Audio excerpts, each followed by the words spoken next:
heard a lot about data this year as teachers and getting into the data, figuring out the Restart Readiness, which they'll get into, will help us really pinpoint the areas that our students need to work on for EOC success, for success in EOC. So I'd like to thank Dr. Carol Young and Stan Nickel for coming down and joining us today from Buckeye, and I'm going to pass the mic over to Dr. Carol Young. My favorite color is purple, so when we got Dawn, I was just like all in for it. I haven't yet gotten my purple car, like Mr. Davenport, but I do have some shoes very similar to his, if you can imagine that. They're very comfortable. So we welcome you. It is Super Bowl Monday. I'm glad April got us started on statistics and numbers, because we are going to deal a bit with statistics and numbers today on a very low level, so don't leave my classroom yet. I am Carol Young. I'm the department lead for accountability and school improvement. That is the team at Buckeye Community Hope Foundation, your sponsor, that deals with teaching and learning. So you probably heard that sponsors check your flags, and whether your flags are hanging in your building, and whether your food service license is current. So how many is there anyone in the room that's willing to admit they never heard what a sponsor was before? Thank you, brave souls. Every community school in Ohio, and Buckeye works with 52 of them all across the state, every community school in Ohio has to have what's called a sponsor. That's because you don't have an elected populace that elects the school board. You have an appointed school board. So in order to be a fail-safe for whether charter schools follow the laws, and you've probably heard that charters are exempt from laws, not very many of them, let me tell you. As a matter of fact, I think we have many more regulations than most. I was a traditional public superintendent for a number of years, I think 16 years. We never had anyone check our flags. But in a charter school, you have someone called the sponsor that comes around and checks everything, about a list of about 325 rules and laws that your school is supposed to be following, and then many more of the subtext under those. But in their wisdom, Ohio, when they adopted their community school standards, they also said sponsors should provide technical assistance. So that's what Stan and I do. We're on the technical assistance side with teaching and learning. What you're going to hear about today, I hope, is all about your teaching and giving you tools to work not harder, because you don't need to. I know what your mission is, and I really do lean into the mission of Dawn, because that's where you're reaching the kids we need to reach. But I want to give you tools to help you work smarter, not harder. When I was working with secondary reading, I was taking the released English language arts tests at home at night and cutting up the questions to use and putting them on placards for my kids to practice. We no longer have to do that. So today I hope we give you the tools to help you not spend your evenings cutting up test questions, but accessing good resources and giving direction to your students. So that's what we hope to do today. And I've got our data expert in the house, so if you ever need data crunch, Buckeye Community Hope Foundation does it for you for free. So I know it's Super Bowl Monday. What a strategic day for professional development. It is better, I think, than the Wednesday before Thanksgiving. I have done a data workshop on the Wednesday before Thanksgiving, followed by a turkey dinner for the staff. It was really hard. So we're here today to say, even if students are in a dropout recovery school, they can academically learn and improve. We don't just shove them into the workforce. We work with their academic skills. All students can learn, and you guys have evidence of it. I'll share with you in a minute. And we believe that all schools should be continuously improving. Your practice should get better and better every year. I've been at it a number of years, and I'm still a work in progress, so I'm sure you are too. High stakes testing is a part of Ohio. High stakes accountability is a part of Ohio. We can debate what the end of course tests are like, and definitely I can debate that with you. I didn't write them, but they're here. But I do believe that if I'm going to be given a test, and I also do university teaching, if I'm going to give my graduate students a test, they ought to know what's going to be on it, right? That's just humane. I hear all the time about Professor so-and-so. He gave us a test. We didn't even know what was going to be on it, and I bombed it. So I do believe if someone's going to be assessed, if I'm going to go to my doctor, which I am on Wednesday, I'm going to be weighed. I know that, right? I sometimes ask to skip it, but I know it's going to happen. So I think you should know what you're going to be tested on. Assessments and instruction are not separate things. They are interwoven. We can use assessments to have kids learn. Kids do learn when they take an assessment. They may not like it, but they do learn. And our newer, more formative assessments are helpful assistance to you in your teaching to help you focus your teaching. We do have better tools. The Restart Readiness, in my opinion, and Stan's, and he'll share it with you in a minute here. He'll do the majority of the talking today, or demonstrating today. They are something that the Department of Education and Workforce now, I think, did right. So, and I do think they're useful. I've seen some teachers really use them to their advantage. So they give feedback to the learner. It sometimes can be an immediate cycle within almost 10, 12 minutes to give feedback to the learner, and they can inform your instruction, help you know what is what I'm going to call the low-hanging fruit of improvement. So why do we have formative assessment? That's something we'll talk about today. How does the process of drilling down into your students' assessment data, their performance data, how does that help you work smarter, not harder? What are some quick curricular adjustments you can make that would make your results soar? And I mean it. We can tell you today a strategy that would probably double your English language arts scores. And how may specifically the Restart Readiness system help you do that? So in the whole world of school improvement, the whole realm of school improvement, and I've been doing this for a number of years, was superintendent of 2 districts where we did raise the test scores significantly with difficult populations, or what we might call the more dependent learners in the world that may not have gotten what I had and was blessed to have as a young person, a mother who taught me to read and read to me every night. Some folks just don't grow up with that blessing. In student achievement, there's always that low-hanging fruit. Things that we could improve if we targeted instruction. We could improve our student outcomes almost overnight. We call that the low-hanging fruit, what I can reach up and pick. And then those are easy to reach with some very targeted instruction, some repetition, some practice in a certain area. There's also always that higher hanging fruit. And a lot of times, and I'll talk about this with an example in a minute, a lot of times those are language-based or literacy-based content things that are harder to overnight give students 30,000 more vocabulary words. They're more difficult, maybe take more sustained attention and practice, but actually some discourse with your students about what certain things mean.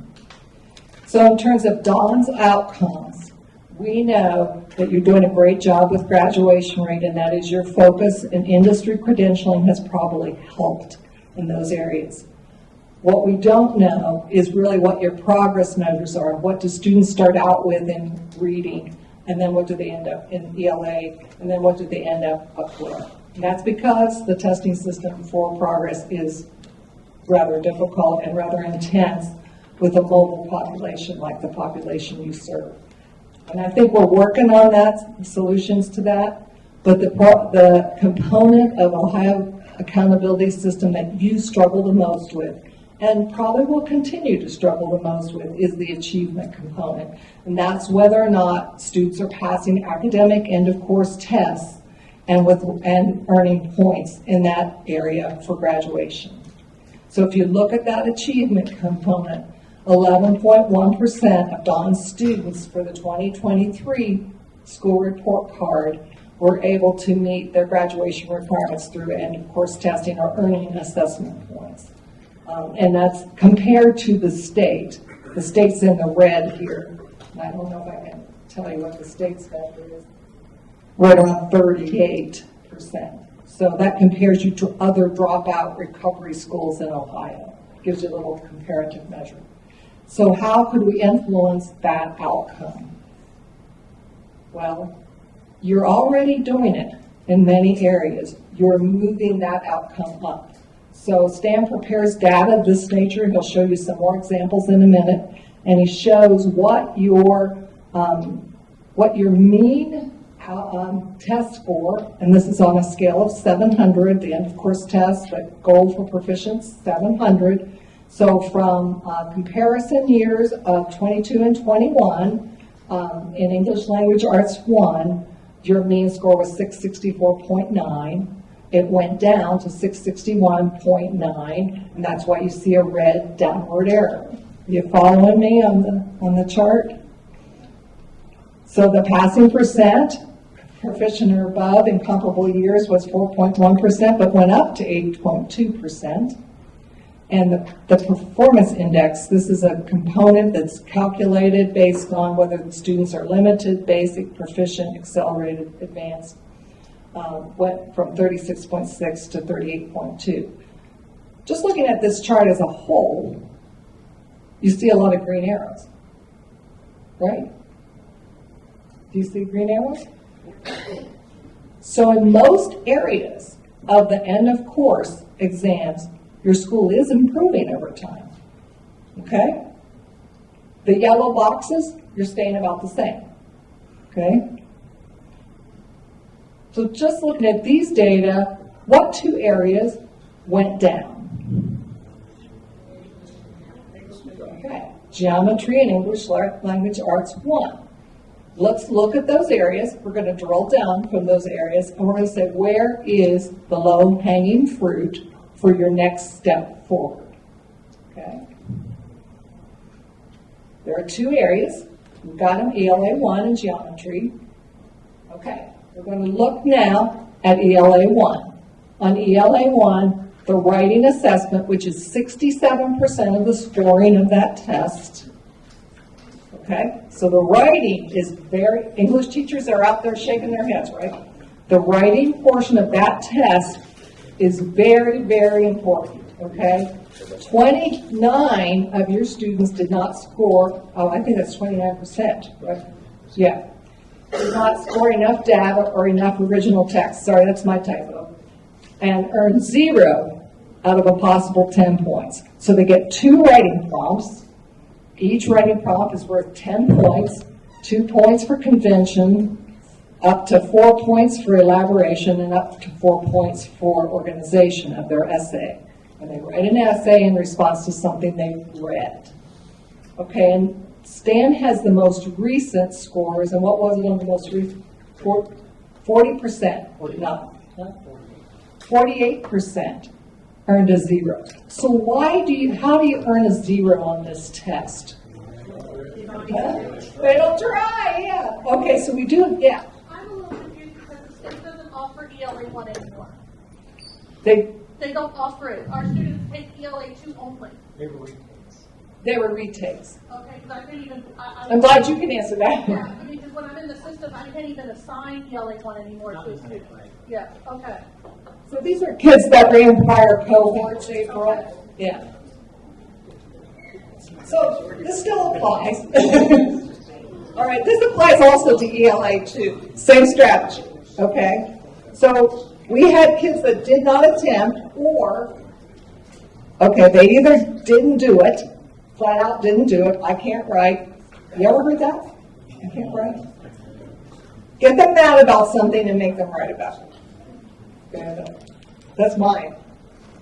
Or get them to write about the time they were the most frightened in their life. They'll start writing. Okay. So anyhow, 2 ways or 3 ways you can score 0. Don't even do it. Do less than 11 words. Less than 11 words. Okay. Or third, do less than 11 words of original text. In other words, I recopied the question. Or I recopied something from the passage, word for word. Okay, so those are the 3 ways. The scoring does tell you how many of them fell in each of those categories. So looking at this as low-hanging fruit, either ELA 1 or ELA 2, how could you automatically improve 67% of your scores? You must write 11 words of your own making on topic. I guarantee you, unless it's completely illegible, you'll score at least a 2. So just think, if half of your kids earned a 2, not a 0, how much your scores would boost. This is a tested technique. Every school that did this last year, when we had this discussion with them, met off the chart A in value added with their improvement. So it's low-hanging fruit. Listen, I don't care what you do. Write at least 11 words in a paragraph about what they're asking about. If you didn't understand this passage about somebody going clogging in Belgium, write at least 11 words. Or write about what you think clogs are in Belgium, and why dancing's important to you, or something. Yes, on topic. You'll score at least a 2, I guarantee you. So if all those zeros turn to 2, think about what the impact would be. All right. So here's, looking at how many were scored. 31% on this one. 31.2% were not scored. And 19.3% were due to not enough data.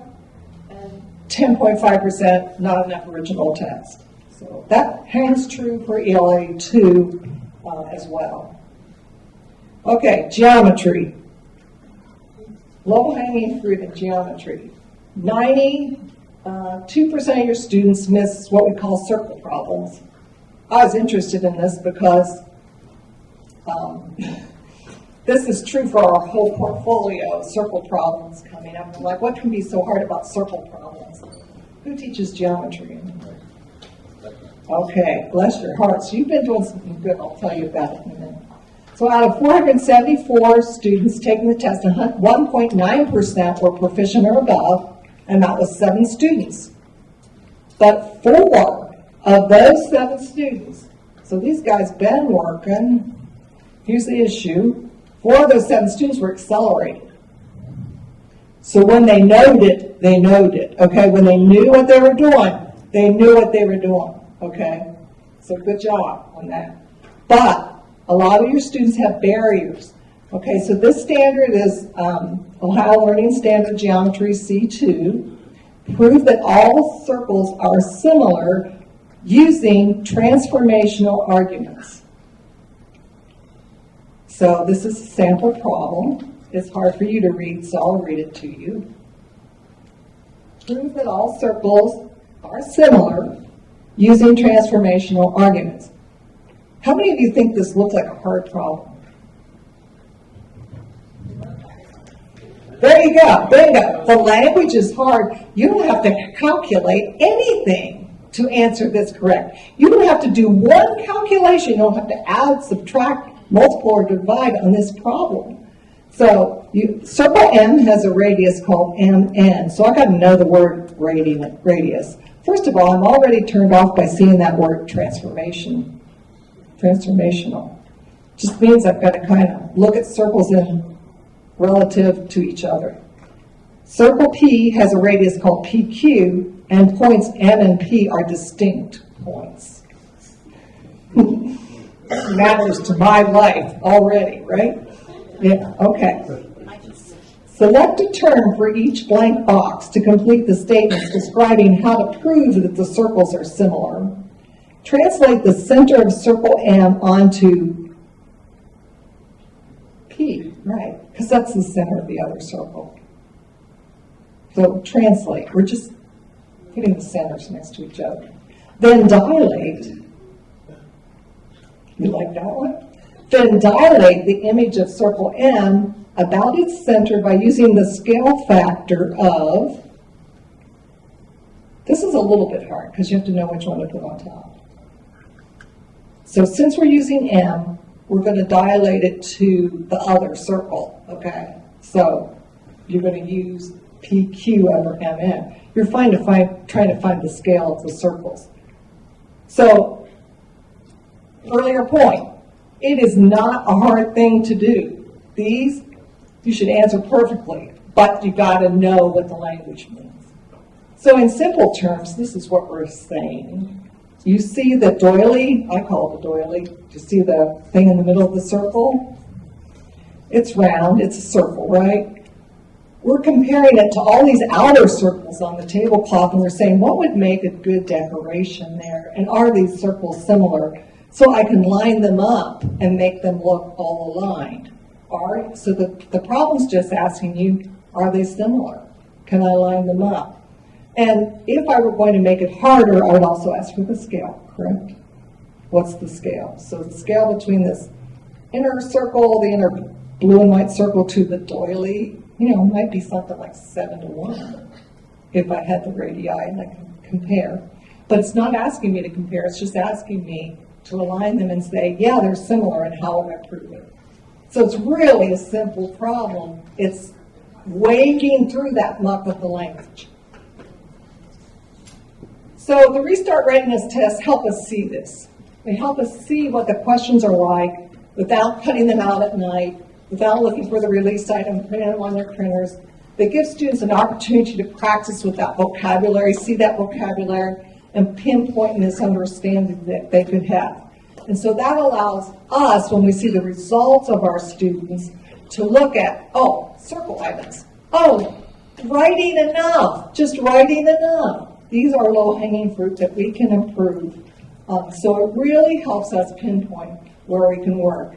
We're going to turn it over now to Stan, and he's just going to tell you how to handle these assessments so that you can use them with your students, and we'll do a walkthrough of them.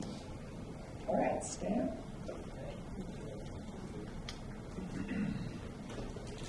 All right, thank you, Dr. Young. My name is Stan Nickel. I'm the data analyst for the Buckeye Community Hope Foundation. I spent my majority of my career in the classroom, 23 years of it, before they moved me over to the office area in the district. So I was in that environment in a low-performing, high-poverty district. And then I also coached track and cross-country during that whole time, too. And so I often think about what's the importance of knowing how to use this system. And I often relate it to what I did a lot of, which was coaching. And then I thought about the reason we're here today is because you were watching the game last night. I wasn't watching much of it, but I did watch a little. But when the teams, they just don't show up that day and play the game last night.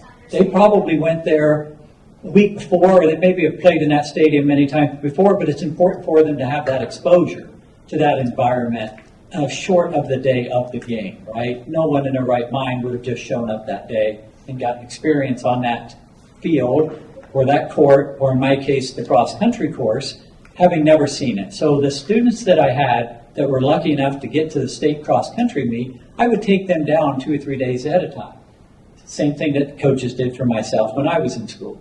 The importance of that was I saw that environment, I knew where the hills were, I knew all of that. It wasn't a shock to the system that day. We did the same thing in track, even though all the tracks are really the same.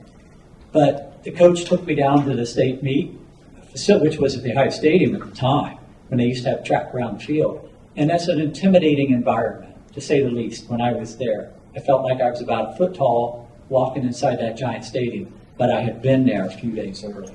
The same thing happens with this system, in my opinion. Of course, we don't tell you you have to use this system. I feel like it's good. It's cheap. Cheap because it's free. That's really cheap. So the whole system is just part of something the schools across Ohio are adopting more and more. So we were asked to come down here and explain that system. So I've sat through some training, and I thought this really is a valuable system. And it allows you to get those students on that playing field before they're there for the real game. That's how I see this system. So I'll walk you through this. It does change. The whole system evolves. Some screens that I was looking at in the past, and as I was looking through the material again to get ready for this presentation, I've already changed. So, but that's the nature of the system. It continues to evolve. And the question of ELA 1 and ELA 2 a little bit ago, ELA 1 was probably your makeup students that are in a different cohort for graduation. And the ELA 2 is available through this system, and the only reason you give the ELA 1 anymore is probably for the students that are in a different cohort for the graduation and so forth. So the way I'm going to do this today is I'm going to walk through kind of an overview of the system, and I'll keep it short and fast. We'll go through that. Then I'm going to show you some materials that I put together for you that are hot off the presses in some cases because I pulled the data for your fall assessments just last night. And I put them in a shared network drive. We're going to send that link out to you sometime during this presentation. You'll be able to go through that. We won't have the time to go into the details of each piece of all of those data reports that I put together. There's a lot of them. But they'll be there for a while. I'll give you the basics of how to open it, read it, and take it from there if you want to use it. I handed out some test blueprints a little bit ago. The reason I did that is so that you know how the state designs the test in the first place.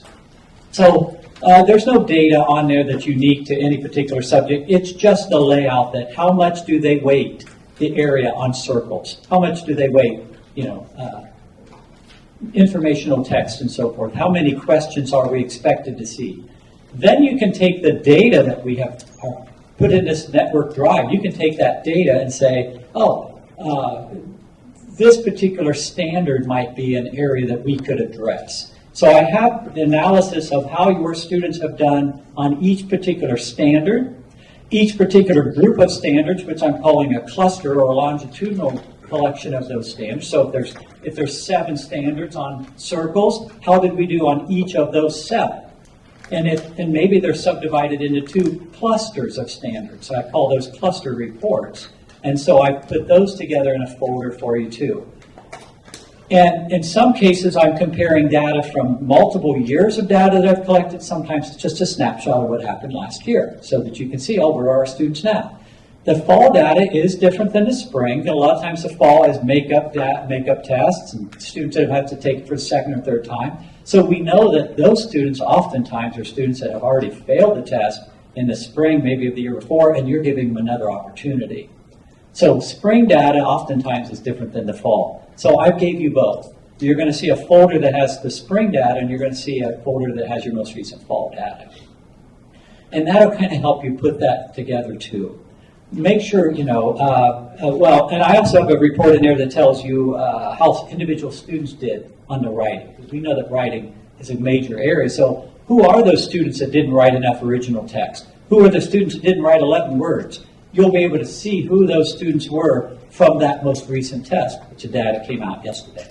So that report's in that folder too. I will go through that with you at the end today. So we're going to go through my PowerPoint. We'll go through, and I'm going to walk through the actual system with you and hopefully answer some questions. But I will tell you that some things kind of get moved around a little bit. So I have to switch back and forth between your site and a state site. And I'm going to have my phone out because I left my step sheet at home, but I do have a picture up. So I'm not checking my text as we go through this today. But I will be looking at that so I make sure I go in the right sequence when we log into the Readiness system. It's no longer called the Restart, by the way. It was called Restart as we were coming out of the pandemic, trying to get the students back into the swing of things. It's called the Readiness Assessment System. And it's getting more and more powerful all the time because it collects more and more data and more released questions. So I'm not sure which ones of these I've answered, so let me zip down through those. It is the Readiness Assessment System now. Is it a practice test? No. There is a practice test in the system, and you can use the practice test to give to the students. But the practice test doesn't coordinate the data together and give you longitudinal data. It doesn't allow you to drill down in. It doesn't, unless they've changed it here recently, it doesn't even record the result of that test. This does. So if students at Cincinnati Public Schools take a readiness assessment test, and then they withdraw from there and come to you, once you put them in the system, that data comes with them. It's actually something that I've talked with the Ohio Department of Education now called, don't call them Department of Education and Workforce. They don't like that apparently. And I said, you guys have all this data. Why don't you let people have it? Why don't you bring it out and get it to the staff, the teachers that need it? You've left it for the, people like us that dig into the data, but the teachers couldn't get to it.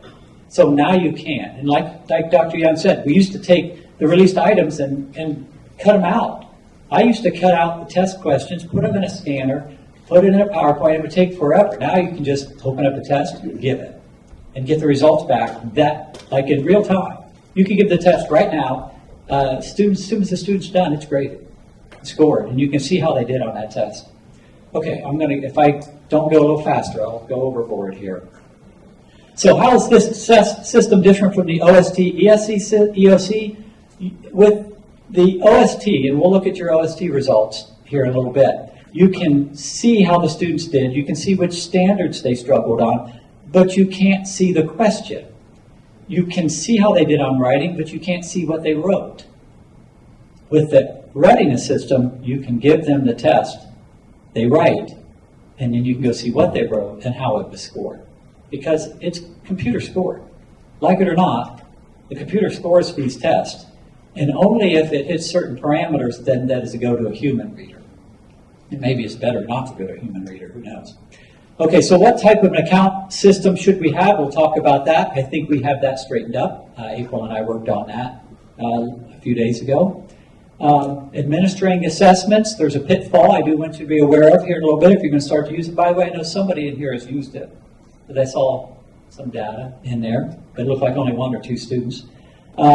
Using the data after the assessment, what is your actionable data? Where is that low-hanging fruit that Dr. Young was talking about? And we're going to look at that data, the reports, to coordinate into where do we attack? Because we know the students are struggling in a lot of areas. So what are we going to focus on? And the circles, like for example, is a perfect place to focus on that because the data shows you very clearly that that's an issue.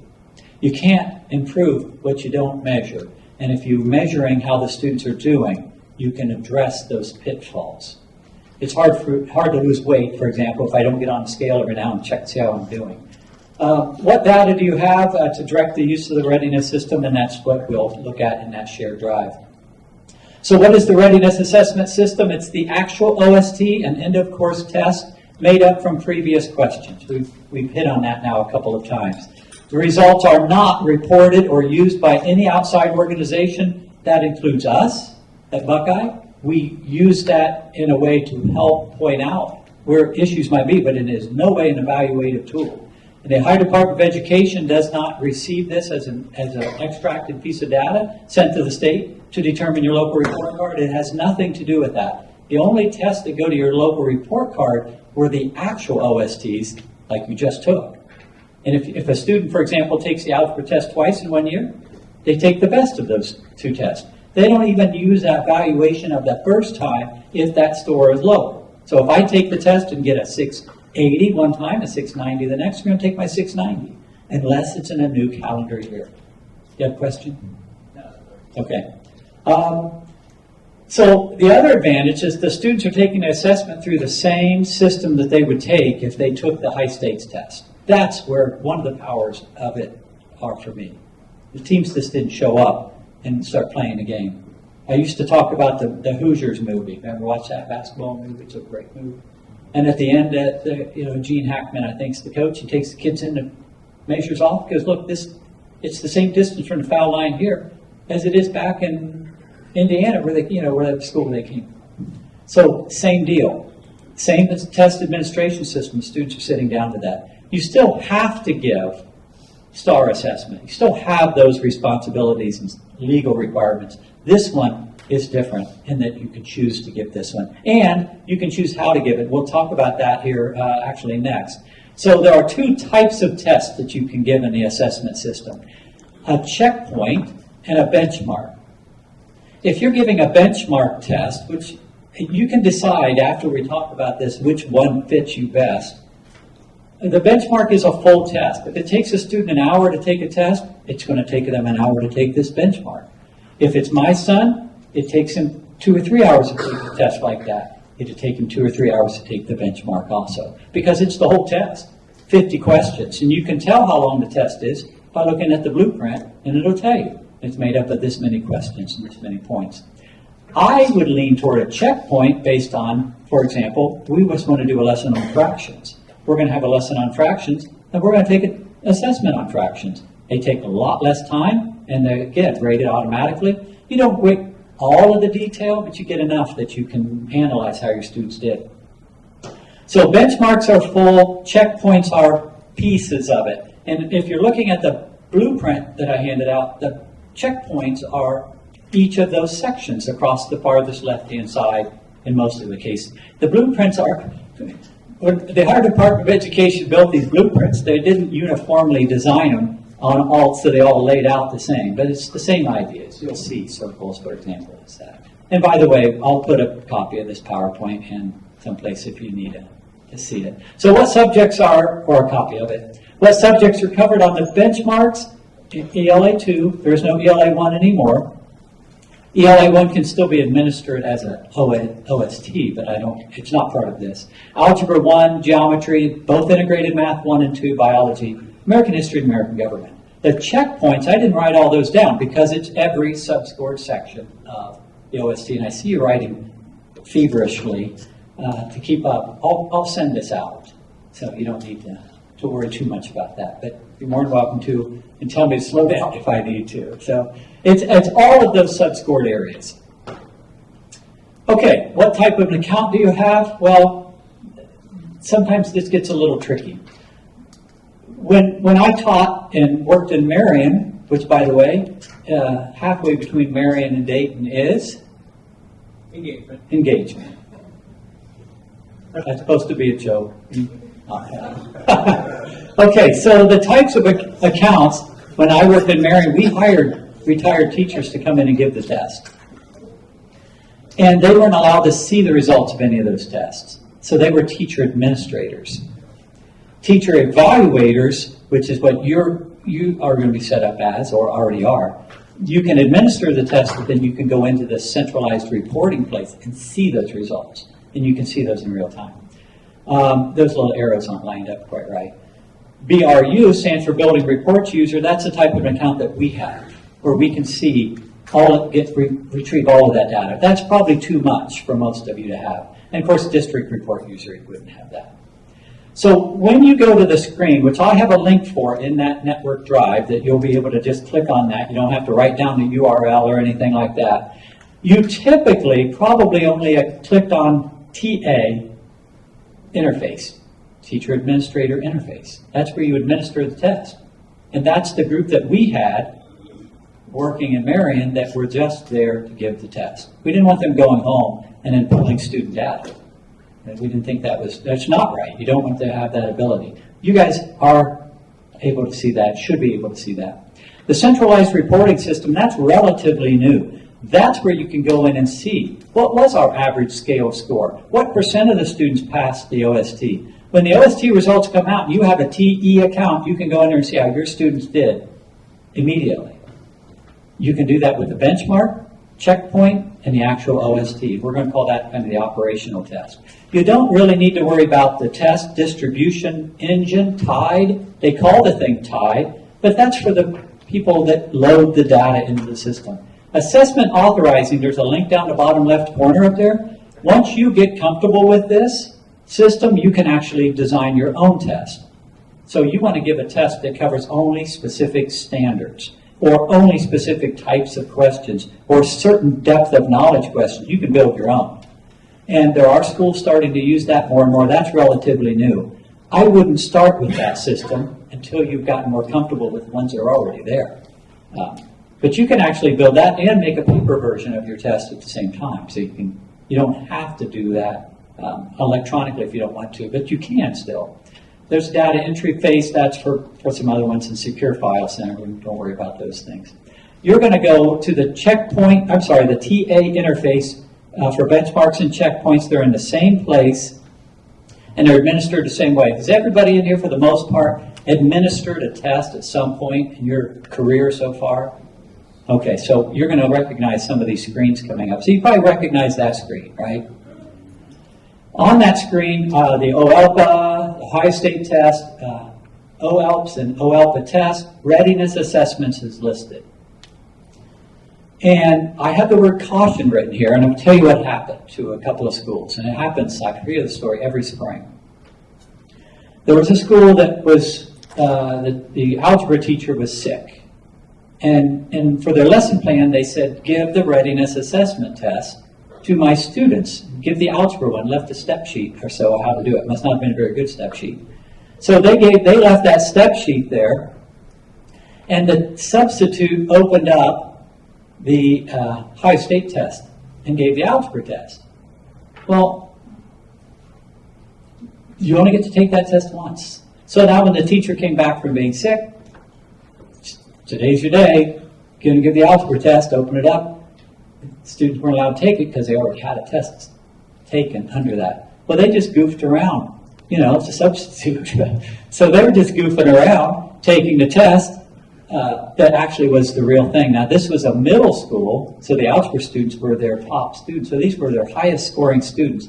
Took the test with the least enthusiasm because it was just a substitute teacher using it as an assignment, for that day.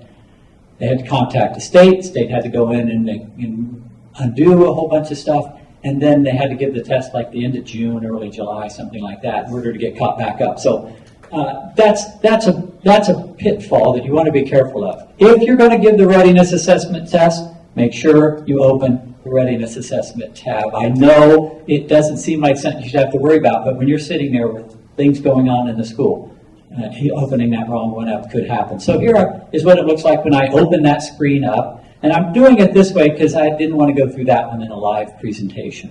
When I get into the live part, there's sometimes that lag in the internet, etc. So in this case, I'm going to get maybe a math checkpoint. You'll see benchmark tests listed. You'll see checkpoint tests listed.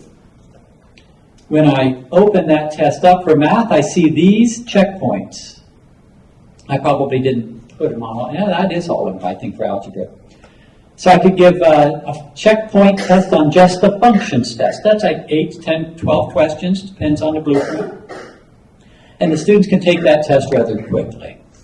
And then there's several other areas, the other sub-scored areas, statistics, numbers, and quantities, and so forth.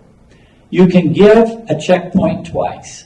So what some schools have done, is they give the benchmark early on in a year and then identify the areas of weakness and then give the checkpoint over those areas of weakness.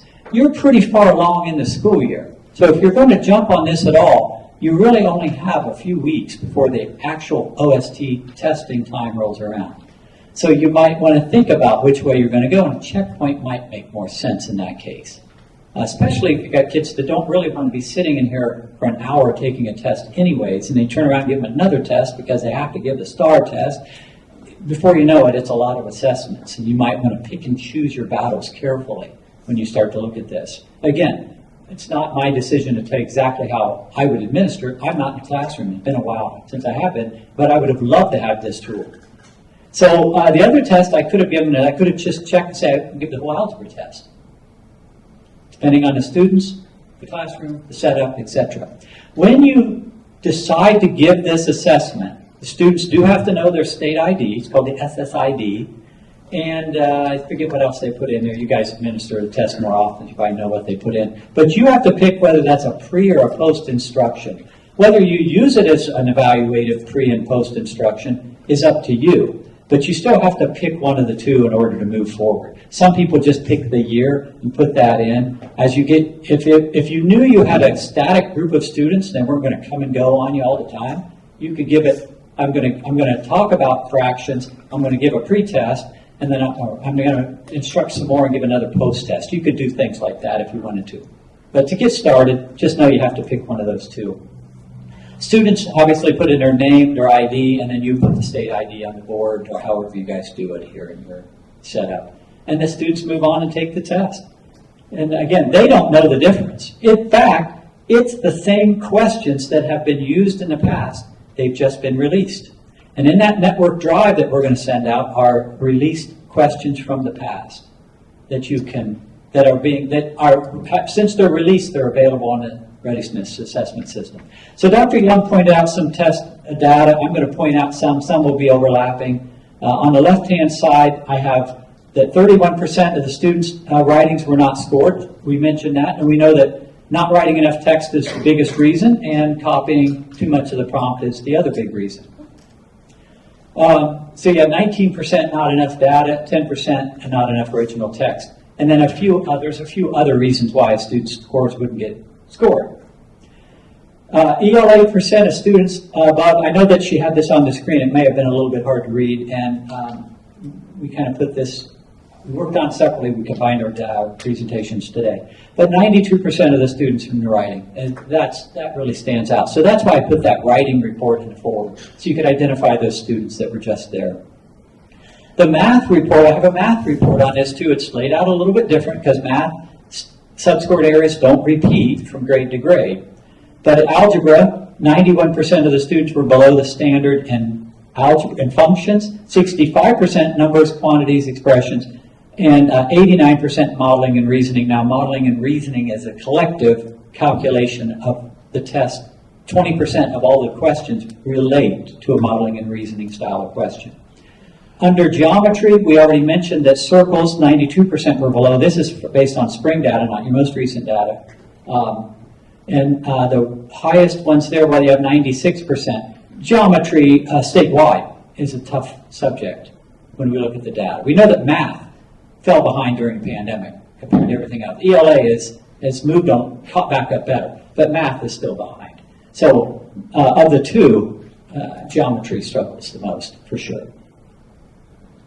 Okay, so with that, I could identify, for example, under algebra, that I might want to kind of look at functions as a place that I would want to try a checkpoint, maybe if I'm the algebra teacher. Maybe that's a good jumping off. Just get your feet wet in the system and see what it does. And maybe you could figure out ways to adapt to it. I talk to the teachers when I do these presentations, and they're like, well, that's how we use it. And then you come up with some other ideas. I don't sit in a classroom anymore, so it's harder for me to think about how I would put that in place there. But we didn't have computers and so forth then. We barely had chalk. Yeah, it was long enough ago that we didn't hardly, there were like 5 computers that you could use for the whole building. So when you get the data back, so we're looking at what a screen would look like if you administered the assessment. I see math, ELA, science, and social studies. I see the grades that were administered to test to, the number of tests, and for example, benchmark in math. I see that we had 70 assessments. That was taken in July of 2020. This is fake state data. And I see that 74%, that's in red, of the students were limited in this case. So that's my students that are limited. I can open that up and drill down to a specific subject and grade and student and see which students struggled on which parts of which test. Or I can collectively look at that and say, oh, when I open up the algebra one, I see the functions struggle. So it allows you to drill down in there. When you look at the OST results, so you're going to see both today. Well, you won't see that. There's only 1 or 2 of you in here that might see a benchmark or a checkpoint assessment. But when you open it up today, you're going to see the OST results from the spring or fall, this most recent fall. Once you start to administer this system, you'll see both. And you can use the filter to separate that out. So in this case, I think we opened up one of the ELA tests. And when we open that test up, we see across the top where you see 1 through 13. This is a check, looks like an informational text checkpoint. I see question 1 was worth 1 point. So I'm looking at the test question in blue. That blue is a hyperlink. When you click on that, you'll open up the actual question. That's what makes this pretty neat. You can't do that with the actual test. I open that up and I see, in this case, they opened up question 5 in this case, and then I can see what question 5 was, and I can go down and drill into that a little bit more. I think that's 2 different examples of it. But I can see how a student does, or I can see collectively how the school did. Or in your case, your data has been rostered. So April put together your groups of students for you, so that, because you have a lot of students, and when I opened up the data and I thought, well, this is an awful lot, and I was going to show you how to build your own rosters, but it is a lot easier to let April do it, so that's good. Because it would have been, we would have probably spent half an hour just going through the whole roster process and how to do that. The beauty here is I can see the question, see how they did. And this question was worth 2 points, and I can see that right under the number. It says 5, 2 points. Most questions are worth 1. And I can click on that and see how did they score it. You can see the scoring rubrics when you go in there. What did it take to get 2 points on that question? That's really important too when you get into the math questions. What did it take to get all of the points possible? Once in a while there's a 3-point question, but I only see 1s most of the time and a few 2s. Okay, let me see, just moving through this. Okay, so I'm going to go through a couple of the kind of basic questions to it, and I'm going to switch gears. We're going to log into the Readiness system, and I'm going to walk through that with you. So before I go there, are we at any questions so far? Okay, so the question was, how long does it take to take the test? The short ones, the checkpoints, are 6 to 10 items. They can use in a variety of ways, but you are limited to how many times you can give it. And it says no more than 30 minutes. Again, it depends on the student. I know kids can take a test in a matter of seconds sometimes, depending on if they're in a hurry to get out of there. So checkpoints are like a quiz. The benchmark is like the full-blown test. There's 22 benchmark tests, one for each Ohio State test, except ELA 1. There's 150 total checkpoint tests, different categories and so forth, sub-scored areas. How many times can a test be administered to a student? You have 2 opportunities to give that test to the student. That's if you're using the canned tests that are already created. If you build your own, that test authorizing, you could design as many as you wanted to. So they can take the test up to twice. Which test should teachers administer? And again, these are your decisions, not our decisions. I have my opinions, and I want to stress that was my opinion, which way I would go. Can teachers view the test content before administering the test? No, if it's their test, one they created, their checkpoint, their benchmark, the teacher will be able to view the responses afterwards, but not before. So you don't know what's coming any better than the students know what's coming on the test. But you know what standards are going to be assessed, and you know what's sub-scored area. You know it's a test on circles, and so you'll know those are the standards they're going to assess. Can tests be administered asynchronously? Not available, but they can be administered remotely.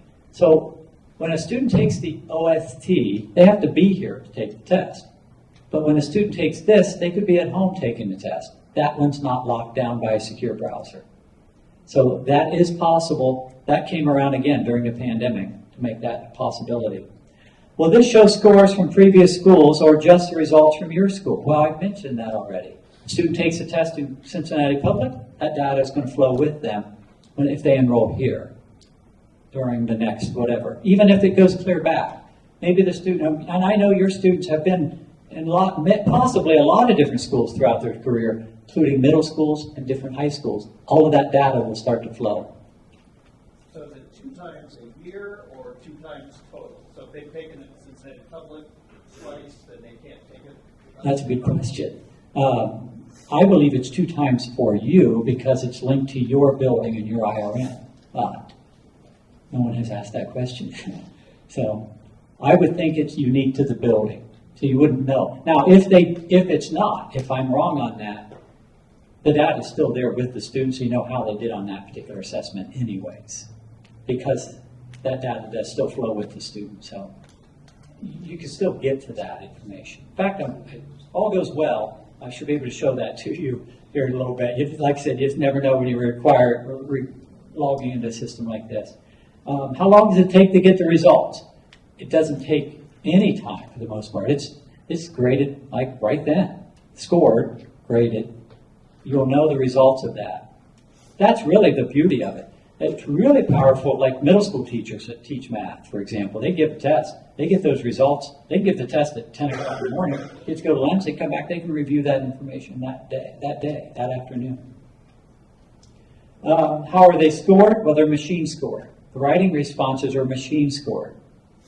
It doesn't mean that it's perfect, but you'll be able to see what the student wrote and how it was scored by but did they mark it not enough original text? And then you can see what they wrote and kind of point that out to a student and say, if all you have to do is change these few things, and you're scored.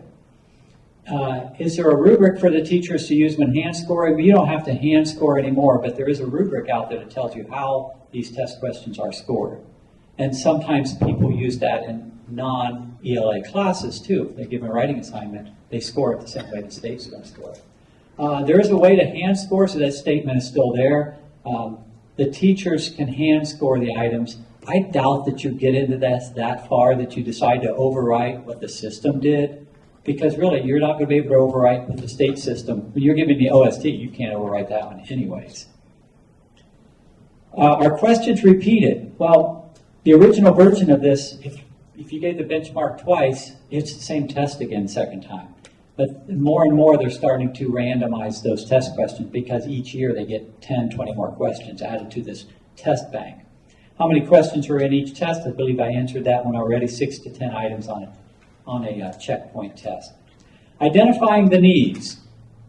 So what are the needs of the students? And I want to show you how to read a couple of the reports that we're going to release. But I'm going to show you that now because I know what happens once we start opening your laptops and logging into the system.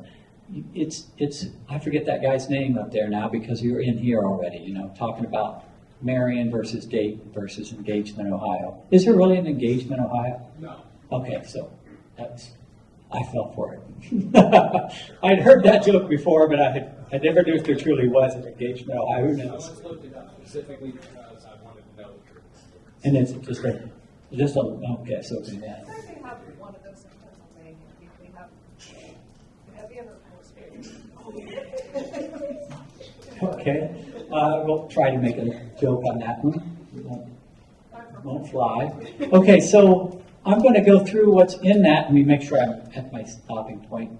I'm going to go through this a little bit with you, and then we're going to go back then and go into the readiness assessment system because I feel like once I explain that system to you, you're going to want to dig around in that system, and then I can hopefully come around and maybe answer some questions. Again, they did make some changes to it, unfortunately. So over the next maybe 10 minutes or so, 15 tops, I'm going to go through the material that's in that network drive, hopefully.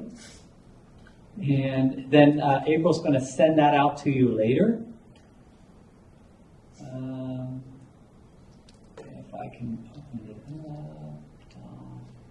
up. Okay, so what I'm going to put on the screen now is the folder of materials that I'm going to share with you here in a little bit. It's on a network drive on my Microsoft OneDrive. It sits on that drive, and I'll leave it there for a few weeks. If you feel like it's material you're going to want to reference and come back to, just download the files out of there and go from there. There is a little bit of secure data in this, and that there is one report that has student names. So I just want you to be aware that that report does sit in here. There's also a link to the centralized reporting system, so I want to go over this material first, and then you'll be able to click on that link during this presentation, and it'll bring you to that centralized reporting system, so you don't have to wonder, how do I find that? You do a Google search, and who knows what you find. So that link will be there. It's already there. There's also a link for the feedback. We have to give us some feedback before the end of the day, hopefully. And so there are 3 reports sitting right here in the middle that are not sitting in a folder. We'll start with this one on ELA. Actually, I think I have it open already. Oh, that's the student one. We'll come back to that one in just a second. Yeah, you know what? I've got it open here. Let me bring it back to here. ELA. So, all right. Maybe it's here. That's the same thing device. Okay, what's in here? Let me go to the math one, and I'll run it. I probably dumped it in the wrong folder. Here we're looking at the math version of the results from the fall administration of the test. So what I did with this report, because typically we work with the spring data the most, and then fall data is usually a lot of makeups or second, third attempts. I took the data from the fall of 21, 22, and 23, and I combined that data together as though it was one big test. And then I took the data from the most recent test, fall 23. So I can do a running calculation of your data, and we can always look for the trends. So it's one thing to say, well, we're not doing well in circles, but is that traditionally a poor area, or was it just a bad testing group of students that didn't do well in circles? That's what that trend helps you see. And that's what we're starting to do at Buckeye. Instead of just giving you a snapshot of data that you can already go see, is looking at that, giving it to you in maybe a little bit more of a detailed way. So here we're looking at that, again, 2% of the students that took a math test, doesn't matter, algebra and geometry, only 2% passed. We know these are students that have struggled in the past, and like we said, they failed it maybe twice already. Maybe they're just getting that second or third attempt out of the way. But nonetheless, that's what the data says. Now, most of this report is empty because it starts off with third grade. But I can scroll down to algebra, and I see right here in this little box at the beginning of 0.3. That's a performance index calculation, and it's a calculation, think about if you were in high school and you wanted to try to be the valedictorian, so you took harder classes that are weighted a little bit more. By the way, this report's in there. You don't have to take a picture of it. It's already available for you. The performance index is like a weighted GPA, where you got extra credit because you took AP calculus. And the other students didn't. So that A for you is worth more than that A for somebody else that took a non-weighted class. That's kind of like a performance index. You get more points for being advanced and advanced and accomplished, they changed the word, than you do limited and basic. So limited and basic, obviously limited is not worth much. Student fails the test, but there's two levels of failing a test. Limited and basic. And then proficient is right there in that middle, and then at 2 levels of high performance, accomplished and advanced.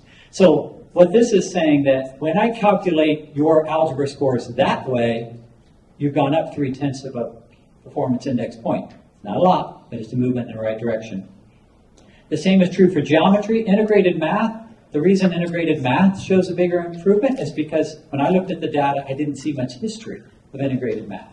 It hasn't been given as often. More students are taking algebra and geometry. But nonetheless, there's still a trend in a positive direction. Now, when I go across this report, left to right, there's my first subscored section. It should match your blueprint, the functions. Okay, you have a section on functions. And how did we do? Well, only 5% of the students are proficient in functions, and that's gone down by 4 points when I'm comparing all the previous fall administrations. It's a little bit unfair to do the fall because of the nature of the way the fall test works out. But nonetheless, we can see that. But we know that numbers, quantities, expressions, and so forth, we have 9% of the students proficient, and that's going up. That's trending up over the last 3 years. Statistics, modeling and reasoning, and remember modeling and reasoning, I don't even think you can give a modeling and reasoning checkpoint or benchmark because that's part of all the tests, 20%. When I look at the geometry, I see that everything has gone up. It's trending up with one exception, and that's circles. So again, that circles standard or subscored area keeps popping up when we're looking at the data. When we look at that, we see slight improvements. The arrow represents the trend. The number below that arrow represents how much we've improved. And then the number in the box, in this case the red box, represents the percent of students that are below the standard. That's your math report, and that'll be in the report or in the folder. I'm looking for the ELA version. While I'm doing that, I'll be pull the science and social studies version of that. I didn't leave anybody out, since I was a science teacher myself. So in science, we see biology is trending up, and in the areas of heredity and diversity of life, those 2 areas are trending up. And notice the scores, much, much higher than what we saw with the algebra and so forth. That math has been a tough thing to get out of from the pandemic years. And then American history and American government are listed down below. Again, I'll let you drill through that. I don't know where I put the most recent ELA version of that. Now, this data has student names. So, again, always use caution when you're using anything with student names on it. But we talked about students not writing enough text or students copying too much of the prompt and so forth. This report will tell you, keeping in mind there were 2 sections of the test, One is argumentation and writing, and the other one is informative explanatory writing. So you can see that rubric that Dr. Young talked about a little bit ago tells me on this first student that they scored a 1 on organization and elaboration and a 1 on conventions. Conventions goes down to a 0. Elaboration and organization starts at 1. So you can't get a 0. You used to be able to get 0 on this rubric. You can't anymore. You can for conventions, but not the other two.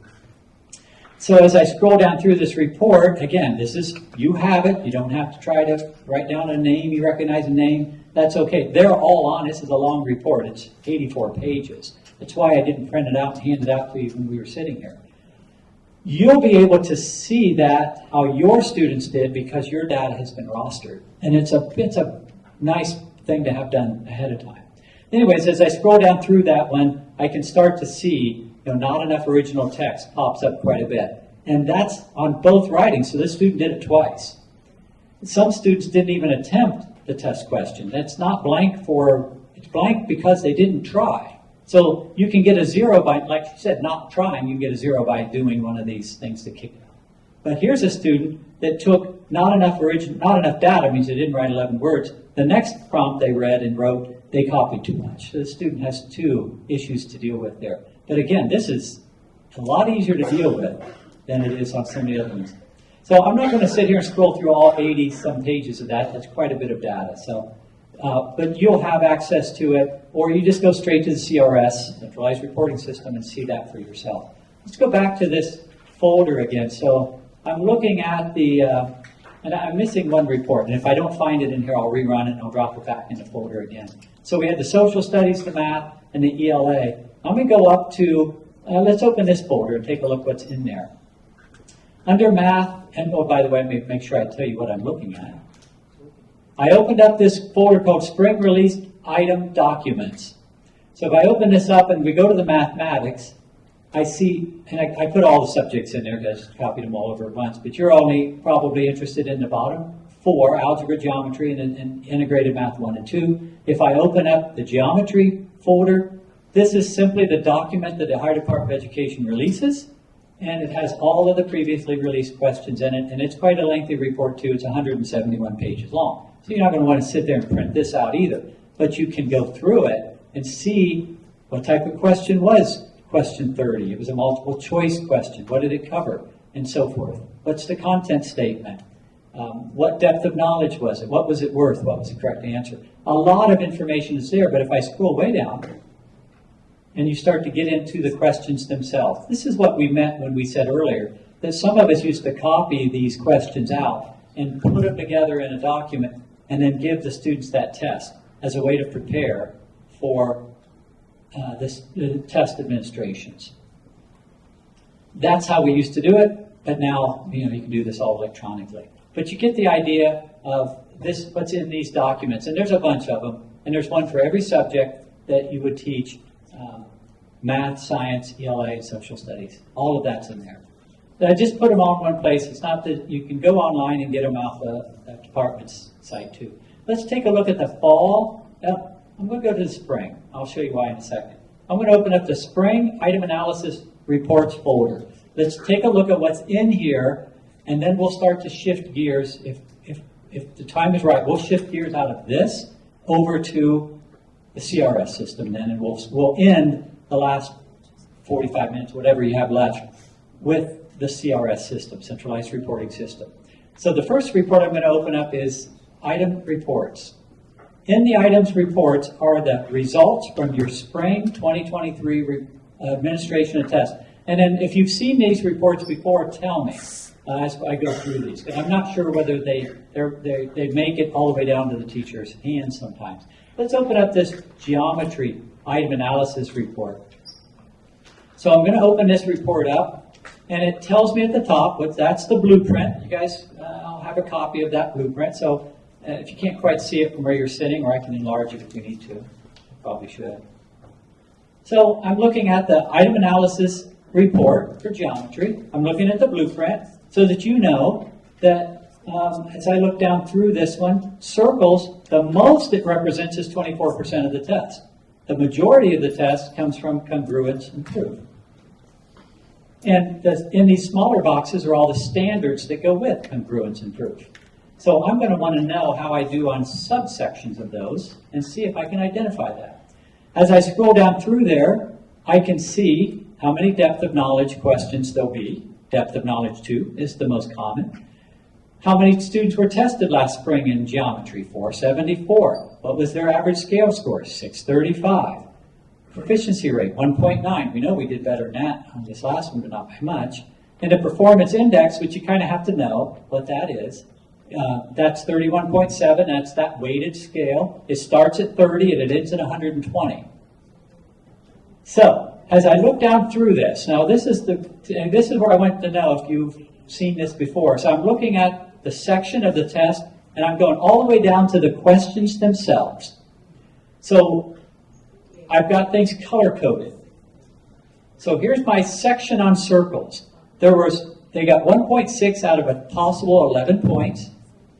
The subsection is under geometry. I've got a medium strand score, the strand of geometry. And this cluster of standards goes with explain, volume, formula, and use them to solve problems. We have the median score of 4. So the median score of 4 is just saying if I lined up all the scores in an order, kind of find that middle range, what did they score? I can look at that individually. They give you an average when you get into the system, and I can't take the average of all the averages and come up with a valid calculation, so I take the median. That's that in the middle value. It's like going into a neighborhood that it has a lot of trailers and then $1 million home and saying, what's the average price of homes in this neighborhood? It's a lot different than the median price in this neighborhood. I can't afford to buy a house based on the average, but I could afford one based on a median. It's just one way of looking at the data. So in this case, under geometry, there's a question that covered standard G.GMD1, of which 4.5% was the average score. It was worth the star means it's worth more than 1 point, so it was a 2-point question. And it tells me what it stands for, or what that content statement was. The next question, question 7, they're not in question order. They're grouped by standards and subscored sections. The next one was G.GMD.3. 4% of the students, or 4%, that's not 4% pass rate, that's 4%. 4% of the possible points earned, I should say it that way. But this question was released. That's what makes this one different. That's why I want to show this report first. The question was an equation type of problem, and it's dark purple, and that lines up with depth of knowledge 2. So it's a depth of knowledge 2 equation problem that was released that covered use volumes, formulas for cylinders, pyramids, cones, etc. The fact that it's grayed out a little bit and bold-faced, italicized, is because it's also part of a modeling and reasoning question. So if you can get your students to answer modeling and reasoning type questions, they automatically get an improvement in that score and the subscored area that it belongs to. It belongs to circles. And so they improve their score on circles and modeling and reasoning at the same time.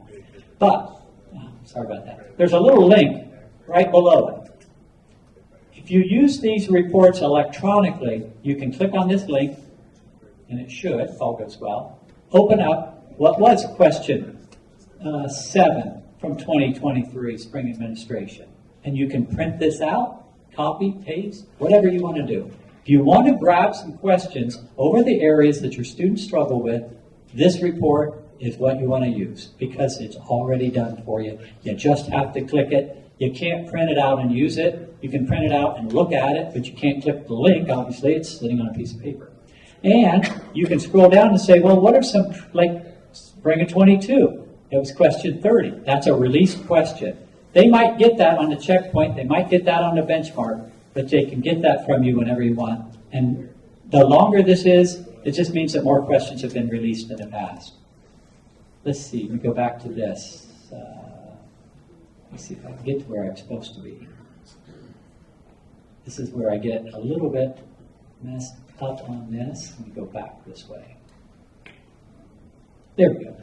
Okay, so as you scroll down through this one, then it's still under subsection of circles, but now it's under find arc lengths, areas of sectors and circles. Multiple choice question. What was it? You click that link and see that. This is done for every test question in every subject in here. It's not just math. It's not just ELA. I've done this for every subject that assessment has been given by your school. So these are all done. Is there anybody in here who has seen this report before? No. Okay, that's what I was wondering. So I want to make sure that I cover this very carefully with you, because it allows you to do some things with your data that you can't normally do. Even if you have full access to the system, it's hard to put this data together like this. And a lot of times they have to have one place to go, like you have to get that released items, go find that. Like we would, in the past, we would say, hey, look up question 1 from that released items guide and tell me what it was. Then let's go get it. Find out why did the students do, and then look, they did better on this. So this question did not throw your students off as much as the other one. You couldn't do that very easily in the past. It would be a PD session that would last all day for one subject, because you'd have to have all these different documents and go find the result here, go find the release question there, and so forth, and do the calculation, let alone knowing which questions your students really struggled on. So this is probably some data that I think is going to be fairly useful when you're looking at your own work. It's not teacher specific. You have more than one teacher teaching subjects, so this report is not calculated that way, but you will be able to see some of that when we log into centralized reporting. You'll be able to see how did your students do. This is how the whole building did, not necessarily how one teacher or one class did. So I'm not going to go through every one of them. It's the same thing down through. This is not a huge report. It's 9 pages. But you can see sometimes they didn't release. Like question 8 was not released. They're going to use question 8 again sometime in the future. But I can still click this link, and it's still going to take me to a place where I can see, well, it says it was released 2023, but that's question 28, not question 8. So they released one of those, but not the other one. And I can still see under that standard, I have 2 samples of questions from the past that we can use for instruction. Now, if you need to know, like if you're like me and you go, well, I don't know the right answer to this one, go back to the released items documents and find the right answer. That one you would have to go through. Some of these do say the right answer, most of them do not. Okay, so let me come back to this. So you get the idea. So let me go back to that shared network drive. And they're all in here. Biology, release questions. They do their depth of knowledge a little bit different, but it's the same concept. And everything that you've given, I don't see integrated math. I think you guys gave some integrated math tests to some students. I don't see that one in there. If that's an issue, I can go pull that, stick it in the network drive. Any questions on item analysis types of reports? There's no longitudinal calculation. I'm not showing you how you did on that standard in the past. I'm just telling you how you did on that standard in the fall and that standard in the spring. When you look at the fall reports, let me go back to health for just a second. When you go to the fall folder, which again I just put together yesterday because the data just came out yesterday, and you go to those item reports there, you're not going to see any release questions because they don't release fall questions, they only release spring questions. However, if I go to geometry and I open this up, I'm going to see the exact same thing. The statistics of that test, how you did, pass rates, so forth, and the questions, how you did on each question, what was it worth, what did it cover, how did we do? But the questions that are here are from older tests. They don't release fall, so you're not going to have a link to any fall questions. So, but it's still laid out the same way. You can still get to this data in the same format. Okay, so that is what it will look like in the 2 different folders. We have a fall and a spring. I'm going to go back to the spring. Let's do the fall. Go to fall for this next one. We can do this one from either one. A strand report is a little bit different. So with the strand report, if we go to geometry, I'm not looking at it on individual standards this time. Now I'm looking at how did we do collectively on a particular section. For example, under geometry in this domain, I have the section on applied geometric concepts, modeling, and situations. How did we do in the fall of 22 versus the fall of 23? It's that same concept where if I see more of these green arrows pointing up, I know that we have some improvement. I don't see arrows in some of these because that section wasn't assessed in this year, but it was in the year before. This one allows you to look at yourself, I shouldn't say it that way. It allows you to look at the curriculum and instruction and so forth, and look at this, is this a repeating problem year after year? And it allows me to see that as I go down through that. I think that, and it's a much shorter report, a little bit easier for you to look at. Those are, they've called cluster reports because I've clustered the standards together as opposed to just looking at individual standards. Okay, that is those two folders that you're going to see. You're probably going to want to start to look at how the students just did, instead of looking at the kids that probably don't even, may not go to school here anymore from the spring of last year. You want to look at the data from the most recent administration, which is fall. It takes until yesterday to get all of that data out. It was just released. Even though some of the other data came out earlier, that one was just released. Okay, so in this folder, those are the types of things that when I give April a green light, she's going to hopefully email you a link to that. And I want to make sure you can get into that before we go. Are there questions about any of these types of reports you just saw that you're like, I don't think, could you say that again or whatever? I just had a general question about the geometry test. Because the state has any plans to remove it? Because it doesn't go towards graduation requirements, or there's no seal attached to it. Is there anything that you guys have heard of? Haven't heard that yet, but I mean, I have the same thoughts you have. And I've heard that at a lot of different schools. People ask that same question. I think, and Dr. Young can correct me if I'm wrong on this, that it's a federal requirement because it's an end-of-course test. And I'm thinking it might belong to that. I'm not 100% sure on that answer. Whether they have to track it from ESSA. That's what I've heard different people say in the past, because I've heard that same question. What difference does it make? They don't need it to graduate. But you do have to, take, by law, I think, take an end-of-course assessment, and that one is one of them. Like biology would.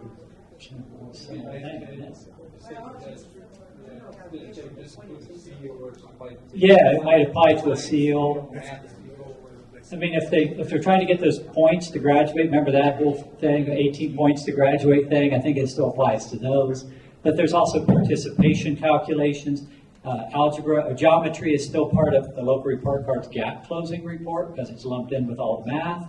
So it applies in a lot of areas. And friends of mine that taught out or geometry used to say the same thing. Well, my kids know they don't have to have it to pass. So then that does cause that problem. I think that's a federal requirement, probably. I'm going to look at the ESSA document. If we find an answer to that, we'll share. It is a good question, and it almost always comes up. Any other questions on any item analysis types of reports? What I'm always interested in too is as you look at this information and you have some ideas and feedback, I am always open to that ideas and feedback, especially if I hear it multiple times. That if I can make your life better, we can take any of the things that I'm able to produce for you and improve any student's outcome. That's important to me, and that's usually, I always put that as my highest priority. Get something into the teacher's hands. This one I built for the teachers. I have lots of reports that look at this data from a 30,000-foot view, but until just the last couple of years, we're really developing as much data all the way down to the teacher level, and that's what I think we're doing with this information now. I can't collect what they don't give me access to, they made a mistake. But we do have access to this type of information. And it has just evolved into this. If you've been around teaching long enough, the old system didn't give you much at all. One PDF, and you had to convert it to Excel. It was a mess.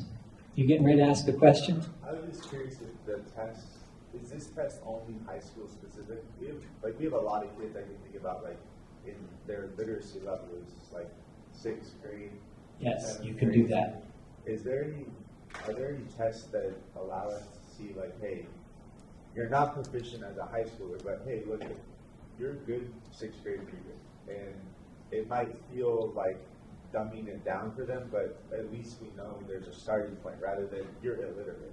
In order to do that with this, you'd have to start off giving everybody in the building the 3rd and 4th and 5th and 6th and see where they first become proficient. That would be a lot of testing. But your STAR assessment might be a better first choice on that. The STAR should give you that. I believe it gives you all the grade And also equivalent. give you the Lexile for BLA, one of the things that, using Excel formula and you want to try to match the passage to their level so they do feel like success, that should give you kind of a lifestyle that can go into some of those level resources. Musell is a great one. It's more like to read the passage.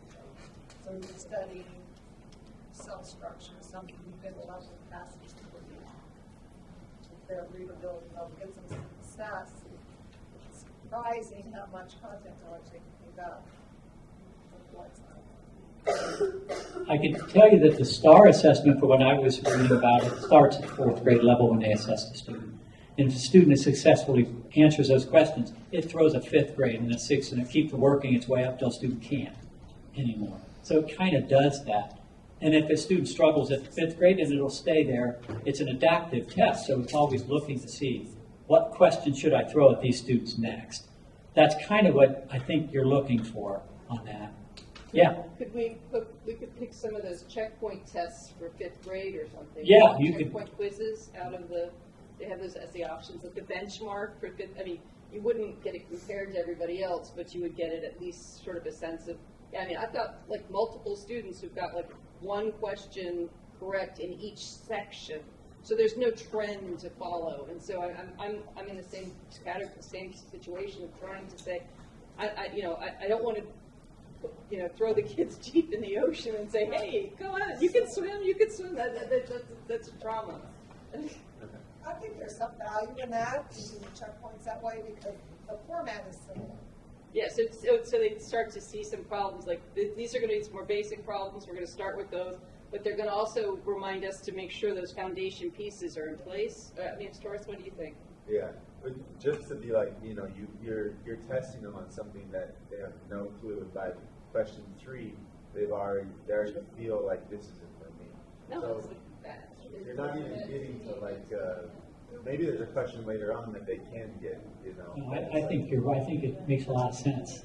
If I just threw a geometry test at some students, I know what it would feel like. I don't know what these things mean, and I think that's the essence of what Dr. Young was saying. It's look at the vocabulary they're going to use ahead of time. Maybe get that out of the way. It would certainly ease the frustration, because I can tell you exactly what I'd be like. Well, Stan and I sat on the Zoom, and I'm like, what's a transformational person? Yeah. When we talked about putting this together today, we looked at that question like, I'm totally lost on that too. I have to refresh my memory quite a bit on that. So, yeah. This is not for this discussion, but you brought about the STAR report, so I would really love, not for this today, because this is what we're doing here, but I would like to know what that really means. Because I can get the reports, I know it's red, blue, green, yellow, but what does that mean? I would really like a detailed report to tell us We what can that do means. that for you. I think it would be nice if we as a school know how to read anything from this STAR testing. Thank you. Yeah. Because the STAR testing can help you a lot. Right, but we don't have any instruction on how to use the data. Okay. Yeah. I mean, those are all good questions. If we aren't able to meet your needs, STAR themselves have people that go and do the PD. In fact, there's a dropout recovery STAR representative for Ohio that could easily find people that, if we can't solve those problems. Do you have a name for that? No, I'd have to pull that up. Okay, I just actually sent that person an email last week, so I just have to matter of giving. Yeah, we had another issue with a school. There is also a STAR representative at DPW. He's like the liaison for STAR.